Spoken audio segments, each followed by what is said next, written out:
বিছানায় বসে আসিফের স্ত্রী সুন্দর একটি রাতের পোশাক পরে আছে, ডাকছে স্বামীকে। আসিফ একটু বিরক্ত হলেও তাকে বুঝতে দিল না, তার পাশে গিয়ে বসলো। সাথে সাথে সে তাকে জড়িয়ে ধরে খাবলে খেতে লাগলো। আসিফ কোনো রকমে তাকে ছাড়িয়ে বলল, আমার খুব ক্লান্ত লাগছে, এখন না প্লিজ। সে কামনার দৃষ্টিতে ছুতে লাগলো। সে আবারও বলল, প্লিজ আজকে না, কাল সকালে মিটিং আছে। কথাটি বলে শুয়ে পড়ল। স্ত্রী রিমি মন খারাপ করে ফোঁস করে বেরিয়ে ওয়াশরুমে ঢুকে গেল। উল্টা পানির ঝাপটা দিয়ে ভাবছে, আমার কি কোনো সকাল নেই? সারাদিন অফিসের কাজে ব্যস্ত থাকে, ফোন দিলেও রিসিভ করে না, আর এখন রাতেও বের হয়ে গেল সে। সকালে অফিসের জন্য রেডি হচ্ছে আসিফ। রিমি পাশে দাঁড়িয়ে বলল, কিছু টাকা দাও, বাবার কাছে যাব। গত সপ্তাহে তো 5 দিন থেকে এলে, এত ঘন ঘন বাবার বাড়ি যাওয়ার স্বভাব বদলাও, লোকজন আমাকে ভুল বুঝবে। লোকজনের যেটা বোঝার সেটাই বুঝবে। বিয়ে হয়েছে 3 বছর, না হলো একটা বাচ্চা, না পাচ্ছি স্বামীর আদর্শ হার। সারা দিন ব্যস্ত, একটা ফোন পর্যন্ত করার সময় নেই। বলেই চোখের জল ছেড়ে দিয়ে বের হয়ে গেল সে।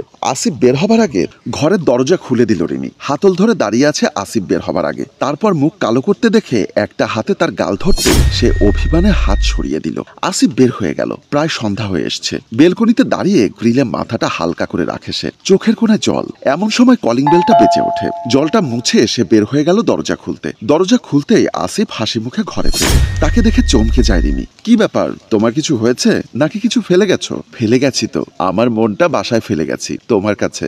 আসিফের কথাগুলো রিমির কেমন জানি মনে হচ্ছে। ভনিতা না করে বলো কিছু লাগবে কিনা, না হলে ভিতরে এসো। এ কথা বলে ঘুরে যেতেই পেছন থেকে তার হাত টেনে ধরে ঘুরিয়ে তাকে জড়িয়ে ধরে। তাকে আলতো করে আদর করে বলে, সকালে তোমার কথাগুলো আমার বেশ খারাপ লেগেছে। অফিসের কাজে মন বসছিল না, তাই ভাবলাম আজ একটু তাড়াতাড়ি এসে তোমার সাথে সময় কাটাই। আমি তো কোনো দয়া চাইনি। এটাকে দয়া কেন বলছো? আমার স্ত্রী রাগ করে আছে, তাই তাকে ভালোবাসতে অফিস থেকে তাড়াতাড়ি চলে এলাম। ঠিক আছে, ফ্রেশ হয়ে নাও। তারা দুজন রুমের দিকে চলে গেল। বিছানায় শুয়ে একজন আরেকজনের দিকে তাকিয়ে আছে রোমান্টিক ভাবে।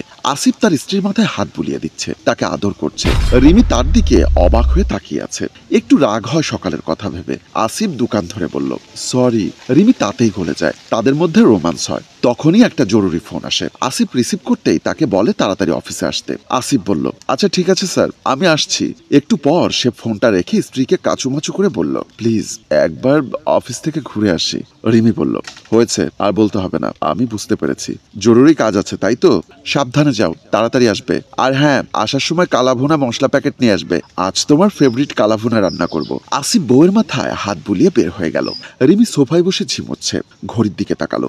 রাত 10টা বাজে। মনে মনে ভাবলো, অফিস থেকে এখনো আসছে না কেন? কি হলো, কখন আসবে, কখন রান্না বসাবো? এর মধ্যে কলিং বেল বেজে উঠলো। সে দরজা খুললো। দেখে পাশের বাসার ভাবি। রিমি, তোমার কাছে কটা কাঁচামরিচ হবে? দেখো না একটু, বাসায় একটাও নেই। এদিকে তোমার ভাইয়া খেতে বসে কাঁচামরিচ চাইছে। রিমি বলল, ও আচ্ছা, দাঁড়ান ভাবি। এবারে ভিতরে গিয়ে সে কটা কাঁচামরিচ নিয়ে এসে ওনাকে দিল। ভাবি যাওয়ার সময় বলল, আসিফ ভাইয়া এখনো আসেনি? না ভাবি, ওর একটু দেরি হয়। আচ্ছা ঠিক আছে বোন, আমি গেলাম। রিমি দরজা বন্ধ করে বেডরুমে চলে গেল। বেডরুমে গিয়ে সুন্দর করে নেল পলিশ দিতে লাগলো। আবার ঘড়ির দিকে তাকালো। রাত 11টা বাজে। একটু দুশ্চিন্তা করে আসিফকে ফোন দিল। ফোন কেটে দিল আসিফ। এবার সে উঠে দাঁড়িয়ে ড্রেসিং টেবিলের সামনে চুল আঁচড়াচ্ছে। এতক্ষণে আবার তাকালো ঘড়ির দিকে। রাত 12টা বাজে। তখনই কলিং বেলের শব্দ হলো। সে তাড়াতাড়ি করে দরজা খুলতে গেল। দরজা খুলতেই আসিফ ঘরে ঢুকে বলল, শোনো, আমি খেয়ে এসেছি, তুমি খেয়ে শুয়ে পড়ো। রিমি অবাক হয়ে বলল, কি বলছো তুমি? তোমাকে তো বললাম আসার সময় কালাভুনা মশলার প্যাকেট নিয়ে আসতে। আজ আমি কালাভুনা রান্না করব তোমার জন্য। আমি এতক্ষণ অপেক্ষা করছি, আর তুমি এসে বলছো খেয়ে এসেছো? আসিফ অবাক হয়ে বলল, তুমি কবে আমাকে বললে এসব? বাসায় বসে বসে কি তোমার মাথায় সিট ধরেছে? এটা বলে রুমে চলে গেল। রিমি সেখানে দাঁড়িয়ে বলল, ভুলে গেছো বললেই তো হতো, এত ভাব করছো যেন আমি সত্যিই তোমাকে বলিনি। রিমি গিয়ে দেখলো বিছানায় ঘুমিয়ে আছে আসিফ। মনে মনে ভাবলো, ও হয়তো ক্লান্ত। আচ্ছা ঠিক আছে, কাল কথা হবে। এই ভেবে সেও ঘুমিয়ে গেল। সকালে অফিসে যাওয়ার জন্য তৈরি হচ্ছে আসিফ। রিমি এসে গলা জড়িয়ে ধরে বলল, আজকে একটু তাড়াতাড়ি আসতে পারবে? আসিফ বিরক্ত হয়ে বলল, দেখো, রোজ রোজ এ কথা ভালো লাগে না। অফিসে আমার অনেক দায়িত্ব, তাছাড়া সামনে প্রমোশন লাগবে। এখন বসের মতিগতি বুঝে চলতে হয়, তুমিও সব বুঝবে না। বলে সে বের হয়ে গেল। রিমির একটু মন খারাপ হয়। সন্ধ্যা 7টা বাজে। অফিসে কাজ করছে আসিফ। আসিফের পিয়ন এসে বলল, স্যার আপনি বের হবেন না? হাতের ঘড়ি দেখে বলল, মাত্র তো 7টা বাজে। পিয়ন বলল, কি বলেন স্যার, আজকে বসের শালার বিয়ে, আপনি ভুলে গেছেন? আজকে তো সবাই তাড়াতাড়ি বের হয়ে যাচ্ছে। আসিফ মনে মনে বলল, ও আচ্ছা।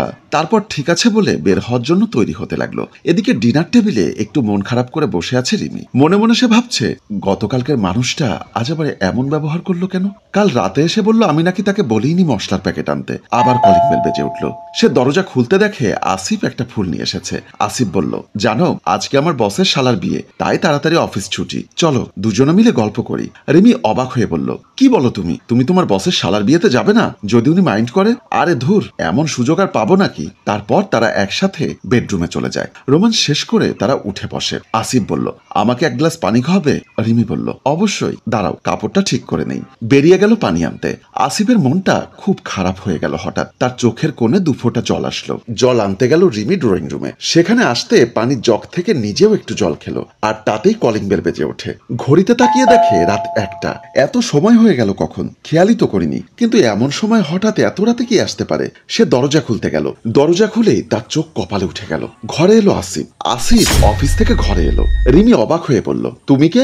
আসিফ বলল, পাগল হয়ে গেছো নাকি? আমি আসিফ, তোমার স্বামী। রিমি ভয়ে পাগল হয়ে যাবার অবস্থা। নিজের চুল টানছে আর ইশারা দিয়ে আসিফকে বেডরুমের দিকে দেখিয়ে দিল চোখ বড় করে। আসিফ দ্রুত গিয়ে দেখে বেডরুম ফাঁকা, কেউ নেই। এসে বলল, কি হয়েছে তোমার? কে ছিল ঘরে? রিমির মুখ দিয়ে কোনো কথা বের হচ্ছে না। সে আসিফকে দেখে ভয় পাচ্ছে, তাকে ছুঁয়েও দেখছে না। সম্মানিত ভিউয়ার্স, ঘরে এখন যে এলো সে তার স্বামী আসিফ হলে রিমির সাথে এতক্ষণ তাহলে কে ছিল?